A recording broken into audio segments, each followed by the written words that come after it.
ಮೊದಲಿಗೆ big boss ಮನೆಯಲ್ಲಿರುವಂತಹ Manjanna ಅವ್ರ ಬಗ್ಗೆ ಹೇಳಿ. ಮಂಜಣ್ಣ ಅವರು, ಮಂಜಣ್ಣ ಆತ ಎಲ್ಲ ತಿಳಿದುಕೊಂಡಿದ್ದಾನೆ ತಾನು ಮೇಧಾವಿ ಎಂದು.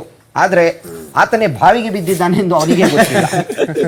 6ಕ್ಕೆ ಏರಲ್ಲ, 3ಕ್ಕೆ ಇಳಿಯಲ್ಲ. ತಾನೇ ಒಂದು ಗ್ರೇ ಏರಿಯಾ ಅನ್ನೋ ತರ ಕಂಡು ಹಿಡಿತಾನೆ. ಆ ಗ್ರೇ ಏರಿಯಾ ಅನ್ನೋದು ಆತನ ಗಡ್ಡ ಮೀಸೆಯಲ್ಲಿದೆ ಹೊರತು ಬೇರೆ ಯಾವುದರಲ್ಲೂ ಇಲ್ಲ. ಆತನ ಆಟದಲ್ಲಿ ಆತ ಚಾಕಚಕ್ಯತೆಯನ್ನು ತೋರಿಸುತ್ತಾನೆ ಅನ್ನುತ್ತಾನೆ.